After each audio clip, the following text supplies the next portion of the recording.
Beloved, let me tell you something your spirit already knows, but your heart has been too weary to say out loud. The moment you finally loosen your grip, the moment you unclench your hands from what was never holding you with the same devotion, the moment you stop begging a man to see you, hear you, choose you, that is the moment the air shifts.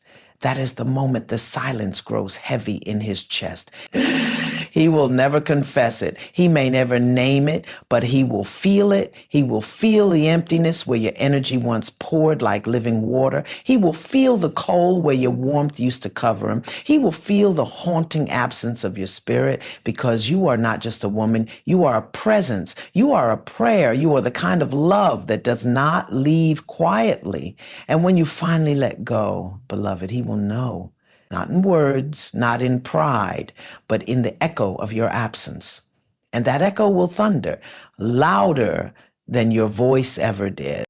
Beloved, hear me. You have spent so much of your precious life holding on to men who could not hold you back, holding on to promises that were never kept, holding on to hope like it was a rope tied around your waist, dragging you through storms you were never meant to walk into. You have carried relationships on your back like boulders, convincing yourself that if you just loved harder, if you just prayed louder, if you just gave more of yourself, maybe, just maybe, it would finally be enough. But here is the holy truth. Love is not meant to drain you. Love is not meant to demand that you shrink so that someone else can feel big.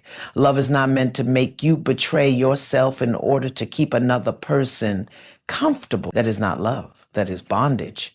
And I know, my love, I know how heavy that bondage feels, because women before you, your mother, your grandmother, her mother before her, they carried it too.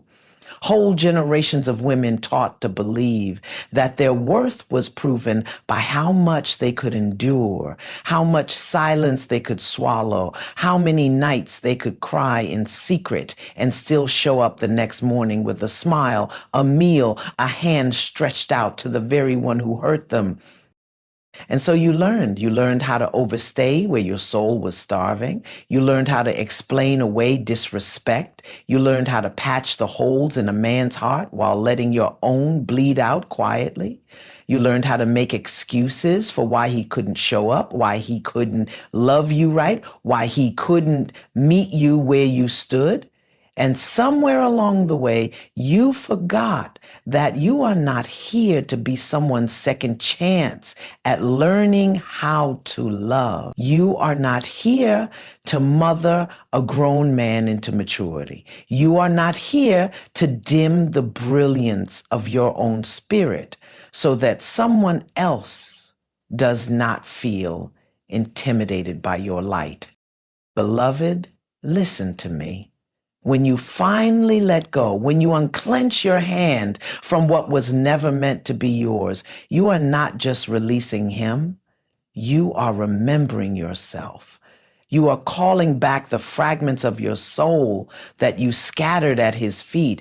You are reclaiming the breath you gave away when you held your tongue instead of speaking your truth. You are reclaiming the nights you spent waiting on a call that never came, staring at a door that never opened, holding on to words that never turned into action. When you let go, you are returning home to yourself. And yes, he will feel it. He may not say it, but he will feel the absence of your presence like a cold wind rushing through an empty room. He will feel the difference between being tolerated and being cherished. He will feel the hollowness of his life when your laughter no longer fills it, when your prayers no longer cover him, when your spirit no longer stands as his shelter. But let me be clear, my love, this journey is not about what he feels. This is about what you remember. This is about you reclaiming the truth that your presence is not casual. Your love is not ordinary. Your energy is not replaceable. You are the kind of woman who shifts the atmosphere just by being in it. You are the kind of woman whose absence leaves a silence so loud it cannot be ignored. And when you finally let go, you are not punishing him. You are freeing yourself. I remember a woman I once worked with. Let's call her Diane. Diane spent years in a relationship where she was the glue holding everything together. She cooked, she cleaned, she prayed, she encouraged, she sacrificed, and she waited. She waited for him to see her. She waited for him to choose her. She waited for him to honor the love she kept pouring. And he never did. And one day, Diane sat at her kitchen table with her hands wrapped around a cup of coffee that had gone cold. And she realized she had been waiting so long for him that she forgot she could choose herself. That day, she let go. Not with anger, not with bitterness, but with a quiet resolve. And do you know what happened? He came running. He called, he showed up, he begged, he cried. Because when she let go, he felt it. But here's the sacred part, beloved. By the time he felt it, she was already gone. She had already returned to herself. She had already remembered that she was not created to beg for love. And I want you to hear this deep in your bones. Your letting go is not a loss. It is a resurrection. Every tear you cried was watering the soil of your rebirth. Every silence you sat in was teaching you how to hear your own voice again. Every rejection was redirecting you back to your own arms.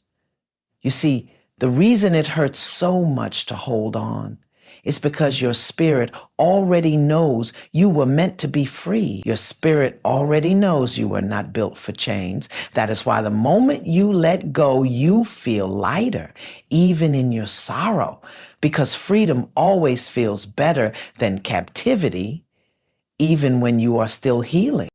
So yes, beloved, he will feel it. He will feel your absence like a shadow that never leaves. He will feel the truth of what he lost in ways he may never speak aloud. But you will feel something greater. You will feel the return of your own breath. You will feel the strength rising in your bones. You will feel the sacred ground of your own soul holding you steady again. And in that moment,